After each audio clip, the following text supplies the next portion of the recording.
Journalist Nagendra గారు కూడా best wishes తెలియజేయడానికి జాయిన్ అయ్యారు. ఆయన మాట్లాడవలసిందిగా రిక్వెస్ట్ చేస్తున్నాం.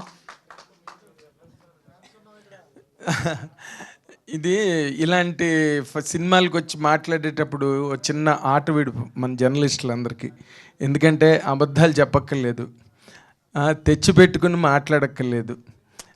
వీళ్ళు ఏమైనా ఫీల్ అవుతారేమో అని లేనిపోని బిల్డప్లు, ఎలివేషన్స్ ఇచ్చి మీ గురించి ఎవరి గురించి మాట్లాడాల్సిన అవసరం లేదు. Cinema is such a fantastic experience. ఎందుకంటే ఇది యాక్చువల్గా డైరెక్టర్నే మొట్టమొదటి మెచ్చుకోవాలి, ఆఖరిని కూడా డైరెక్టర్నే మెచ్చుకోవాలి. ఎందుకంటే ఇది ఒక డాక్యుమెంటరీ పాయింట్ యాక్చువల్గా. అంటే బీహారులో వరదలు అని మన చిన్నప్పుడు ట్రైల్ పార్ట్లో చూసేవాళ్ళం కదా, అలాగే ఇప్పుడు ఈ నగరానికి ఏమైంది అలాంటి ఒక డాక్యుమెంటరీ పాయింట్ ఇది. అలాంటి డాక్యుమెంటరీ పాయింట్ని తీసుకొచ్చి, డాక్యుమెంటరీ పాయింట్ అంటే అదొక ట్యాబు. పిల్లలు పుట్టలేదంటే మొట్టమొదట 98% ఆరోపణ ఆడపిల్ల మీద, ఒక మహిళ మీదే ఉంటుంది. పూర్వం రోజుల్లో అయితే అసలు పిల్లలు పుట్టలేదంటే గొడ్రాలని, ఆ గొడ్రాలు ఎదురు పడకూడదని, పిల్లలు లేని వాళ్ళు ఎదురు పడకూడదని చెప్పి మళ్ళీ ఈ భార్యకి పిల్లలు పుట్టలేదు కాబట్టి మళ్ళీ ఇంకో పెళ్లి చేసి మళ్ళీ వంశం నిలబెట్టడానికి, వంశం నిలుపనే కదా వివాహం అని హరిశ్చంద్ర నాటకంలో పద్యం. అలాగా వంశం నిలబెట్టడం కోసం మళ్ళీ ఇంకోళ్ళని చేసుకుని అసలు వీడి డబ్బా ఖాళీ అన్న విషయం అప్పుడులో ఆ సైంటిఫిక్ అడ్వాన్స్మెంట్, ఆ రీసెర్చ్లు లేక ఊళ్ళో చెట్టు కింద కూర్చుని గట్టు మీద రచ్చబండ దగ్గర కూర్చున్న వాళ్ళు, ఎరా ఊర పిచ్చికలేని తినచ్చు కదా కొంచెం అని చెప్పి ఇలా మాట్లాడడం. లేకపోతే ఇంట్లో పెద్దవాళ్ళు ఏదో మినపసున్నుండలు పెట్టడం, ములంకాడ కూరలు పెట్టడం. ఎన్నాళ్ళైనా ఈ బోరింగ్లో వాటర్ రాదు, ఎట్లా? ఇదంతా పాపం స్త్రీ జాతి నిజంగా మనం అందరం వాళ్ళ కాళ్ళ మీద పడి మొక్కినా కూడా మన పాపాలు తీరవు. అలాంటి ఒక స్త్రీ జాతిని, అలాంటి ఒక సెన్సిటివ్ కండిషన్లో ఈ రోజున ఫెర్టిలిటీ సెంటర్స్ వచ్చేసాయి అన్ని చోట్ల. కాబట్టి మగపిల్లలు కూడా దే ఆర్ కమింగ్ ఫార్వర్డ్. మొన్న సినిమా కూడా వచ్చింది కదా, తెలుసు కదా అనే cinema. Now the heroes, young boys ఊరికే లవ్ చేస్తాం, సీట్ మీద కొట్టి సాంగ్ పాడతాం అని అనుకోకుండా ఇలాంటి సినిమాలు, ఇలాంటి క్యారెక్టర్లు కూడా చేయడానికి ముందుకు వస్తున్నందుకు మొట్టమొదటి నేను విక్రాంత్ని మెచ్చుకుంటున్నా ఈ విషయంలో.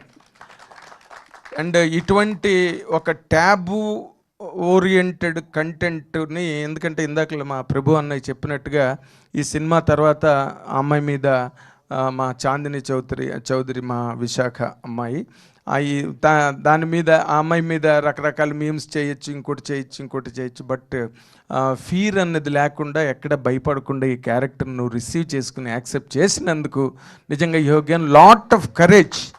అంటే హీరోయిన్స్కి ఎలాంటి క్యారెక్టర్ అనే చేయొచ్చు, ఎంతసేపు బిక్ని వేసుకుని కాశ్మీర్లో పాట పాడనక్కర్లేదు, ఇలాంటి క్యారెక్టర్లు కూడా మనం చెయ్యొచ్చు అనే ఒక మారల్ సపోర్ట్ నీ ద్వారా సినిమా ఇండస్ట్రీలో రాబోతున్న అమ్మాయిలకి లభించిందని చెప్పడానికి నాకు చాలా గర్వంగా ఉన్నది.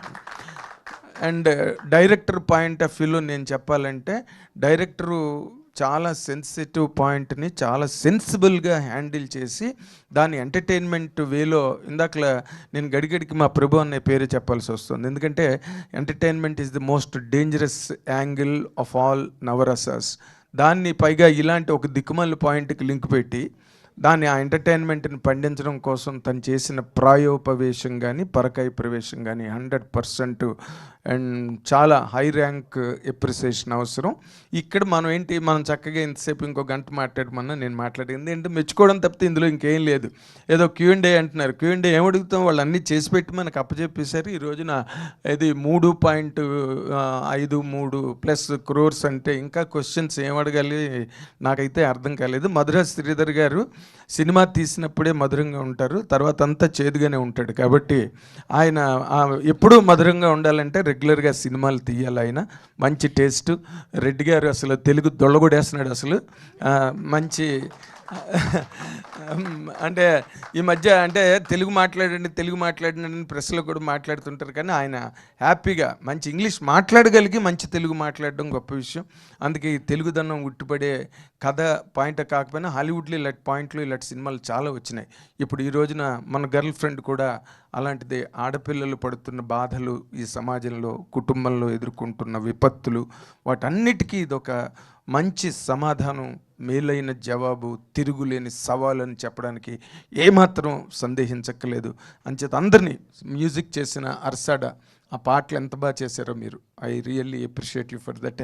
మురళీధర్ గౌడ్ గారిని కొత్తగా మెచ్చుకుంటే ఆయన అవమానించినట్టు, మంచి నటుడు ఆయన, ఏ పాత్ర ఇచ్చినా బ్రహ్మాండంగా చేయగలడు. మంచి క్యారెక్టర్ దొరికింది, సినిమాకి బాగా ప్లస్ అయ్యాడు. కాబట్టి మీ అందరినీ మనస్ఫూర్తిగా, మీరు డైలాగులు కూడా, కంటెంట్ డ్రైవ్ చాలా బాగుంది. ముగ్గురు రెడ్లు కలిసి ముచ్చటైన సినిమాని అప్పచెప్పారు.